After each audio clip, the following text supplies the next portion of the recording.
నుంచే చాలా ఇబ్బంది వాళ్ళకి, సన్నగా కృషించిపోయి ఉంటారు చాలామంది.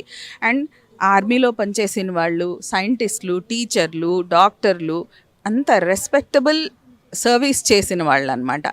How can anybody destroy their life time ఎర్నింగ్స్తో కొనుక్కున్న ఒక ఇల్లు, ఇక్కడ ఫామ్ చేసుకున్న సోషల్ నెట్వర్క్ని ఎవరైనా ఎలా డిస్ట్రాయ్ చేయగలరు? నేను అడిగాను ఆర్డీఓ గారిని, మీరు అన్ని స్టెప్స్ ఫాలో అవుతున్నప్పుడు ఎస్ఐఐ ఎందుకు చేయలేదు?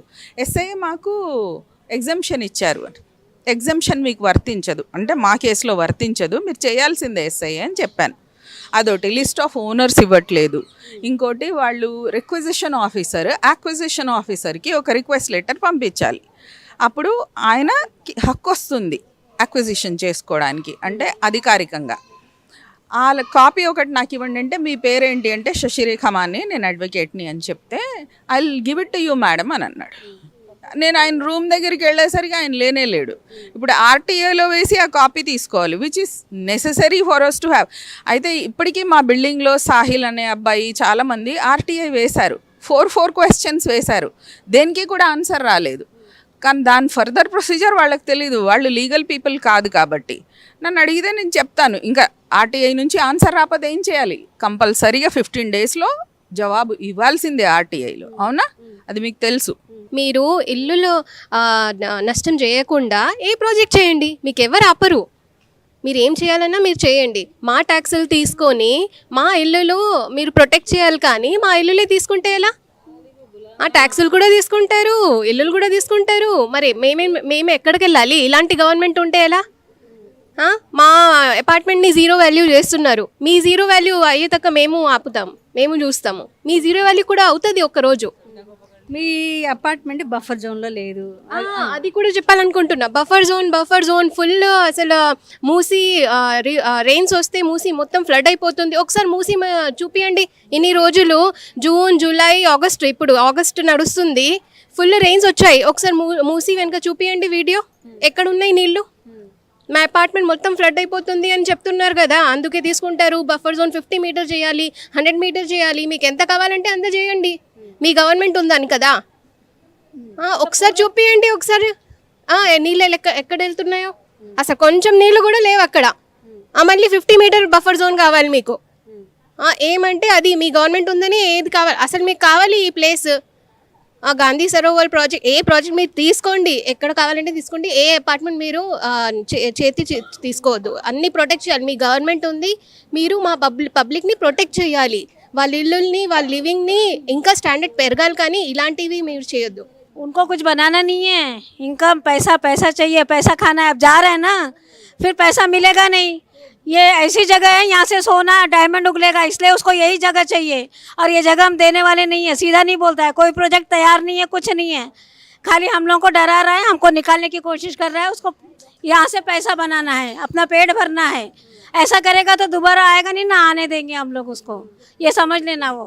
हाँ, और उसको सही रहना है तो सही रहो, हम लोग को छोड़ दो. बोलो कहीं भी कुछ भी बनाए, वो कुछ भी करे. अभी उसको घर से निकाले तो कैसा लगेगा उसको? गवर्नमेंट का घर सीएम जब पद छोड़ता है, जब उनको खाली करो बोलते हैं, तब उनको कैसा लगता है? तो हमको तो हमारा घर है भाई, हमारी मेहनत का बनाया हुआ है. तुम लोग का तो मेहनत का होता नहीं है. इधर से खाऊं, उधर से खाऊं, उधर से खाऊं, उधर से खा के तुम लोग ये काम करते हो.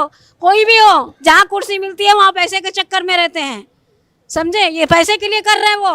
कोई एक प्रोजेक्ट नहीं करने को बोलता है वो. कभी बोलता है मैं महात्मा गांधी का फोटो बनाता हूँ, कभी बोलता है मैं ये बनाता हूँ, कभी वो बनाता हूँ. जो है उसकी तो साफ सुथरा जगह होती नहीं है. यही है गांधी का स्टैचू इधर, साल में एक बार 2 अक्टूबर को खाली सब आते हैं, लिपाई पोताई करते हैं और चले जाते हैं. बाकी टाइम कचरा पड़ा रहता है. वैसे ही यहाँ भी बना के वैसे ही करेगा क्या? अरे हम सब आराम से है, जी रहे, एक परिवार हम लोग बने, उसको अच्छा नहीं लग रहा ये?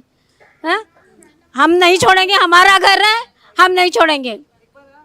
और बहुत सारी जगह है, कहीं भी बना ले, बहुत जगह है. इतना आर्मी का जगह लिया सुनते हैं, उसमें बना ले, हमको छोड़ दे. क्यों हमको हटा के कर रहा है? नहीं तो हमको ऐसा बिल्डिंग बना के दे दूसरा, उसमें जाएंगे. हम घर तो नहीं देंगे, हम चाहे कुछ भी कर ले.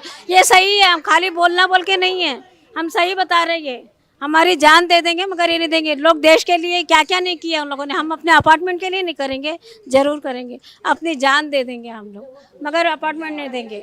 और हमारी बद्दुआ कंपलसरी लगेगी. अगर वो इंसान है तो समझ जाए, अब से भी हट जाए, हम लोग माफ़ कर देंगे उसको. हाँ, मैं ये बोलना चाह रही से रिक्वेस्टेड में बात करना चाह रहे हैं कि मूसी रिवर प्रोजेक्ट से हमको कोई प्रॉब्लम नहीं है। आप गांधी सरोवर बना रहे वो भी ठीक है, लेकिन हम लोग बहुत पुराने हैं, यहाँ पे रह रहे हैं, बहुत टाइम से रह रहे हैं, सब मिल के रह रहे हैं। कम से कम 10,000 लोग हैं यहाँ पे ए और बी ब्लॉक में। तो यहाँ पे कुछ फैमिलीज़ ऐसे हैं जो बूढ़े बड़े ज़ईफ़ लोग हैं, जिसके फैमिलीज़ बाहर है, किसके बच्चे बाहर है। अब मेरे भी फैमिली में मेरे भी हमारे पास भी बच्चे स्कूल में जाते हैं, आस पास इधर ही हमारे ऑफिस बच्चे होंगे मेरे हस्बैंड का। तो हम लोग और कहाँ पे जाना, कैसे करेंगे, और एक एक घर है जिसका, उनके लिए क्या करेंगे, उनके लिए आपके पास क्या प्लान है, वो हमारे लिए क्या करना चाह रहे हैं। ठीक है, हमारा प्रोजेक्ट आपको लेना है, हम देंगे अभी। पहले तो हमारा प्लान ही नहीं है देने का, लेकिन आपके पास हमारे लिए क्या प्लान है। अगर कुछ प्लान है तो वो क्लियरिटी भी नहीं है हमारे पास। जब भी आ रहे हैं हमको बुला रहे बार बार, वहाँ पे कोई क्लियरिटी नहीं है। उसके पहले BLO ऑफिस वहाँ पे बुलाए, हम गए सब लोग पूरे मिलके, कोई प्लान नहीं बताया आप लोग। अभी भी कोई भी प्लान नहीं बताया। हम लोग जो मॉर्निंग में 11 o'clock को गए, 3:30 को वापस आए। खाली बातें करें, लेकिन कोई प्लान हमारे से हमको क्लियरिटी नहीं मिला। अगर हमको क्लियरिटी नहीं मिला तो हम कैसा मतलब स्टेप लेंगे, सोचेंगे। और आगे के लिए हमको अभी घर अगर छोड़ना है तो हमको लिए हमारे पास कोई प्लान हमारे पास नहीं है, जब तक आप कोई प्लान बताए नहीं। तो हमको जो है ना यहाँ पे ही स्टे करना है, तो हम हमारे आसपास सब यहीं है, स्कूल यहीं है, पढ़ाई यहीं है, ऑफिस यहीं है, तो हमको यहीं रहना है। तो मैं अभी भी वही बोलूँगी, आपको बार बार वही बोलूँगी, रिक्वेस्टेड बोलूँगी कि आप जो है ना प्लीज़ हमारे लिए, हमारा प्लान जब तक क्लियरिटी नहीं आएंगी हम कोई चीज़ के लिए सोचने वाले नहीं है। और हम लोग यहीं पे रहने वाले, यहीं पे रहेंगे, सब मिल के रहते हैं। और बहुत अच्छे हमारे ये है बॉन्डिंग है सब लोगों की, बहुत टाइम से 10-15 साल से सब लोग बॉन्डिंग के साथ रहते हैं हम लोग। हमारे में कोई प्रॉब्लम नहीं है और हम बहुत अच्छे से रहते हैं सब मिलजुल के। तो अब प्लीज़ हमारे को मैं क्या बोलेंगे, रिक्वेस्टेड है कि आप हमको जो है ना बार बार हराश करने से बेहतर है आप क्लियरिटी से बात करिए, फिर हम सोचेंगे हम क्या करेंगे। ఓకే, మీరు ఇందిరం ఇల్లు కట్టిస్తున్నారండి హోమ్లెస్ వాళ్ళకి. మేమంతా ట్యాక్స్ పేయర్స్. మా డబ్బులు తీసుకుని మమ్మల్ని బయటికి వెళ్ళగొట్టేయండి మాకు. అంటే పక్కన ఇందిరం ఇల్లు కట్టిస్తారు, వాళ్ళకి ఇల్లు ప్రొవైడ్ చేస్తారు కదా, ఇల్లున్న వాళ్ళని ఖాళీ చేయమంటారు ఏంటండి? ఎంతవరకు సమంజసం అది? మేము ఇక్కడి నుంచి వెళ్ళమండి. మొదటి నుంచి అదే మాట చెప్తున్నాం, ఇప్పుడు కూడా అదే మాట చెప్పాం. నిన్న ఆర్డీఓతో కూడా సమావేశం ఉన్నప్పుడు కూడా అదే మాట చెప్పాం, స్పష్టంగా చెప్పాం. మేము నేను ఇక్కడి నుంచి కదిలే ఉద్దేశం లేదు మాకు, మేము ఇక్కడి నుంచి కదలం. సార్ గతంలో వెంకటరెడ్డి అని ఆర్డీవీ ఉండేవాళ్ళు, మీకు ఇంత ఇస్తామని చెప్పడం జరిగింది. మరి అప్పట్లో 2-3 ఆప్షన్లు చెప్పారండి. అంటే ఎక్కడున్నా మీకు ఇదే సేమ్ ఎన్ని ఎకరాలు ఉన్నాయో అన్ని ఎకరాలు మేము ప్రొవైడ్ చేస్తాము, ఇల్లు కట్టిస్తామని చెప్పన్నారు. అదొక ఆప్షన్ చెప్పారు. అయితే మేము దానికి కూడా మేము ఒప్పుకోలేదండి. మేము ఇక్కడి నుంచి కదిలే ఉద్దేశం లేదు మాకు అనే మాట మీద ఉన్నాం మేము. అయితే ఇప్పుడు ఏ ఆప్షన్స్ లేవుటండి. ఇప్పుడు నేను ఆర్డీఓ స్పష్టంగా చెప్పారు, ఆప్షన్స్ ఏం లేదని మీరు ఖాళీ చేయాలి అని అన్నారు. మేము ఖాళీ చేయమని చెప్పాం, అదే మాట మీద స్పష్టంగా ఉన్నాం. ఇప్పుడు అదే మాట చెప్తాం. అది మీరు ఖాళీ చేయమన్నారు, మరి ఆర్డీఓ ఏమన్నారు? ఆర్డీఓ అంటే మేము government is ready to take అని చెప్తున్నారండి. అంతవరకే వాళ్ళు చెప్పారు, ఇంక మిగతా ఏ విషయాలు మాట్లాడలేదు. అది విషయం. సీఎం రేవంత్ రెడ్డి అసెంబ్లీ సాక్షిగా మధు పార్క్ రిడ్జి వదిలేసి అవును చెప్పారు. అది కూడా చూపించాం ఆయనకి, ఆర్డీఓ గారికి అది కూడా చెప్పాం. రేవంత్ రెడ్డి గారు ఒక మాట చెప్తున్నారు, మీరు ఒక మాట చెప్తున్నారు, మాకు ఈ రెండింటికి కొరిలేషన్ అవ్వట్లేదు, ఏంటి పరిస్థితి అని చెప్పి అడిగామండి. ఆయన ఏ సమాధానం చెప్పలేరు. అది విషయం. గాంధీ సరోవర్ కట్టడానికి మధు పార్క్ రిడ్జ్ అపార్ట్మెంట్ కంపల్సరీగా అవసరమా? అవసరం లేదండి మా దృష్టిలో అయితే. ఎందుకంటే ఎంఆర్సీడీ ప్రాజెక్ట్ రిపోర్ట్లో ఎక్కడా కూడా ఇక్కడ గాంధీ ప్రాజెక్ట్ వస్తుందని లేదండి. ఇక్కడ బిల్డింగ్ వస్తుంది. ఇప్పుడు మాకు ముందు బఫర్ జోన్ అని భయపెట్టారు. అప్పుడు నేను అడిగితే బఫర్ జోన్ మీకు సంబంధం లేదంటున్నారు. ఒక్కసారి ఒక మాట చెప్తున్నారు. నేను మా వాళ్ళు అడిగారు, మీరు అంతకుముందు బఫర్ జోన్లో ఉంది, మీకు సగం పోతే ఇంక మీ బిల్డింగ్ వాల్యూ ఉండదు అన్నారు కదా అని అడిగితే బఫర్ జోన్కి మీకు సంబంధం లేదన్నారు. మరి ఇప్పుడు ఏమంటున్నారు? ఇప్పుడు ఇదే చెప్తాను. వాళ్ళు చెప్పే పాయింట్ ఒకటేనండి, మేము డెఫినెట్గా తీసుకుంటామని. మేము చెప్పే మాట మేము ఇవ్వమని చెప్పేసి ఇది గాంధీ సరోవర్ వద్దు, బఫర్ జోన్ లో లేదు అంటున్నారు. మరి దేనికోసం మధు పార్క్ రిడ్జ్ అపార్ట్మెంట్ కావాలి? వాళ్ళే క్లారిటీ ఉండాలి, వాళ్ళే చెప్పాలి మాకు ఎందుకు తీసుకున్నారో వాళ్ళే చెప్పాలి. సార్ మీరు కూడా వెళ్ళారా నేను ఆర్డీఓ ఆఫీస్కి? వెళ్ళాం మేడం, నేను మా పాపతో కూడా వెళ్ళాం. మాకు 2 అపార్ట్మెంట్లు ఉన్నాయి. అంతా ఆయన ఆర్డీఓ గారు రెస్పాండ్ చేయలేదు ప్రాపర్గా. చివరి దశలో ఏంటంటే ఒక 70 మందికి తీసుకున్నారు ఇంటర్వ్యూలు. అంటే ఆ తర్వాత గ్రూప్గా పెట్టేసి తన టైంని తనకు అనుకూలంగా చేశారు, కానీ పబ్లిక్ అనుకూలంగా ఏమి ఇంటర్వ్యూ చేయలేకపోయారు. రిమైనింగ్ గ్రూప్గా పెట్టేసి ఏదో 2 మాటలు చెప్పేసి వెళ్ళిపోయారు. అది కరెక్ట్ కాదు. ప్రజలు ఇంత కష్టపడి మీరు లెటర్ ఇచ్చినప్పుడు, మేము వచ్చినప్పుడు మీరు రెస్పాండ్ అవ్వాలి, మీరు ఎదురు చూడాలి. మా గురించి మాకు కూడా రెస్పాన్సిబిలిటీస్ ఉన్నాయి. మీరు రెస్పాన్సిబిలిటీ మీద మాకు రెస్పాన్సిబిలిటీ, మేము వచ్చినప్పుడు మీకు వెళ్ళిపోతే మాకు అపాయింట్మెంట్ ఉందా, కరెక్ట్ కాదు.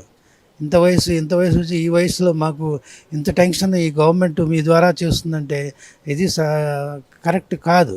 మీరు ఇప్పటికైనా పునరాలోచన చేసి మమ్మల్ని మాతో సహకరించి మేము మీతో సహకరిస్తాము ఖచ్చితంగా. ఇది ఇలా హ్యాపీగా ఉందాం. అంతేగాని మీరేదో మమ్మల్ని భయపెట్టేస్తే మేము అపార్ట్మెంట్ ఇచ్చే పరిస్థితిలో లేము. ఆచన్పల్లిలో నాకు భూమి ఉండే 3 ఎకరాలు అయితే 8 lakhs నుంచి నేను అమ్మాను. అది అమ్మి ఇక్కడ ఇల్లు తీసుకున్నా. ఈ రోజు అక్కడ ఆటో నగర్ అయింది. 2 లక్షలు ఒక ఎకరం ఉంది ఇప్పుడు అక్కడ. అయితే ఆయన కూడా అన్నారు అవునమ్మా వాస్తవమే అని. అయితే నేను అక్కడ నష్టపోయాను. కానీ నేను ఇల్లు తీసుకున్నప్పుడు అక్కడ అంటే రేట్ పెరుగుతప్పుడు కూడా నేను బాధపడలే. పోనీలే అది మన అదృష్టంలో లేదు, అమ్మినప్పుడు ఎక్కువైంది అనుకున్నా. నేను 15 years నుంచి ఇక్కడ ఉన్నానమ్మా. ఇప్పుడు అది పోయింది, ఇది కూడా ఇల్లు ఉండదంటే నేను ఎక్కడ పోవాలా? నాకు ఆరోగ్యం బాగుండదు, నేను క్యాన్సర్ పేషెంట్ని. నాకు ఇప్పుడు మల్టిపుల్ ప్రాబ్లమ్స్ ఉన్నాయి. ఇప్పుడు ఇక్కడ అంటే హాస్పిటల్ దగ్గర ఉంది, మా బాబు ఒక్కడు సంపాదించేవాడు. ఇప్పుడు ఇల్లు వదిలేసి పోవాలా అంటే మేము ఉన్న భూమి అక్కడ అమ్ముకున్నాం. ఇప్పుడు ఈయన ఏమి ఇస్తాడు, ఏం చేస్తాడు, ఏం భరోసా లేదు. అయినా ఆయన ఇచ్చిన దాంట్లో అక్కడ మాకు ఏం ఇల్లు వస్తుందని కూడా భరోసా లేదు. మరి ఎందుకు తీసుకున్నాడమ్మా? మేము ఉన్నదానికి ఉంటాం, మేము పోయి మాకేం లేదు మీరు ఇవ్వండి అని అడుగుతలేము కదా. అడుగుతున్నామా మేమన్నా పోయి సీఎం గారు మాకేమన్నా ఇవ్వండి మాకు సరిపోతలేదు అని అడుగుతాం కదా. మేము ఉన్న దాంట్లో మేము ఉంటామమ్మా, మాకు వదిలేస్తే చాలా బాగుంటది అని అది ఒకటే ప్రార్థన, ఇంకేం లేదమ్మా. సీఎంఏ చెప్పారు అసెంబ్లీ సాక్షిగా మధు పార్క్ బ్రిడ్జి వదిలేస్తాం అన్నప్పుడు మరి సీఎంకు తెలియకుండానే ఆర్డీఓ నోటీస్ ఇచ్చారు అనుకోవచ్చా? ఎట్లా ఇస్తారమ్మా? ఆయన పర్మిషన్ లేకుండా ఎట్లా ఇస్తారు చెప్పండి? మేము ఎప్పుడు ఆయనకు ఒక చిన్న తమ్ముడులాగా అట్లా అనుకున్నాం, కానీ మాకు ఇట్లా ఇల్లు వాకిలు అంతా వదిలేసి ఎక్కడో పంపిస్తారని మేము అనుకోలేదమ్మా. సరే ఆయన అన్న దాంట్లో కూడా వాస్తవం లేదు కదా. అయితే వాళ్ళు 4 ఆప్షన్స్ ఇచ్చిండ్రు, కానీ అది ఒక్కటి కూడా ఎలాంటి ఆప్షన్స్ ఇచ్చారు? 4 వాళ్ళు ఏమన్నారంటే ఒకటైతే డబ్బులు ఇస్తాము, లేకుంటే రెడీ టు మూవ్ అపార్ట్మెంట్ ఇస్తాం, లేకుంటే జాగా తీసుకొని యాజ్ ఇట్ ఈస్ గా ఈ మధు పార్క్ బ్రిడ్జ్ ఎలా ఉందో అట్లా కట్టిసి ఇస్తాం. మధు పార్క్ బ్రిడ్జ్ లో ఉన్నట్టు యాజ్ ఇట్ ఈజ్ గా కట్టిస్తా ఉన్నారు. ఇలాంటి ఎమోషన్, ఇలాంటి ఆప్యాయత ఇలాంటిది ఇస్తారా మరి? అదే అని ఆయన అట్లా ఇస్తా అంటే మేమేమనుకున్నామంటే ఇప్పుడు ఎలా ఉన్నామో ఇలాగే అపార్ట్మెంట్ దొరికితే మేము అలాగే పోయి ఉంటాం అందరం. ఎవరు ఫస్ట్ ఫ్లోర్ లో ఉన్నారో వాళ్ళు ఫస్ట్ ఫ్లోర్ లో ఉంటారు, ఎవరు సెకండ్ ఫ్లోర్ ఎవరు పక్కన ఉన్నారు అట్లనే ఉంటాం. మాకు ఇట్లా కట్టించి ఇవ్వమండి, మేము అలాగే ఉంటాము. ఇప్పుడు కూడా అదే అంటే అదే ప్రేమతోని అదే దీంతోని ఉంటాం. ఇక్కడ అందరు మేము ఎంత కలిసి ఉంటామంటే ఒక్కళ్ళు ఇప్పుడు ఒక కేక వస్తే 4 వస్తారు, అట్లా ఉన్నాం. ఇప్పుడు మాకు ఎక్కడో ఇప్పుడు మనిషి దిక్కుకొక్కళ్ళు అంటారు చూడండి. ఇప్పుడు ఒక్క ఫ్యామిలీలో ఒక్కొక్క మనిషి ఒక్కొక్క దగ్గర అయిపోయిందని అలా గతి అవుతుంది ఇప్పుడు మాకు ఇక్కడికి వెళ్ళిపోతే. మరి ఇట్లా గట్టి ఇవ్వమనండి, మేము ఇలాగే ఉంటాం. టైం బాండ్ ఇచ్చారా? లేదమ్మా, ఈ టైం బాండ్ ఇవ్వలే ఏం మాకు. అంటే మీరు పోతే ఇంత ఇస్తామని అన్నారే. ఇప్పుడు వాళ్ళు ఇచ్చిన దాంట్లో మాకు అసలు ఇల్లు వస్తుందో లేదో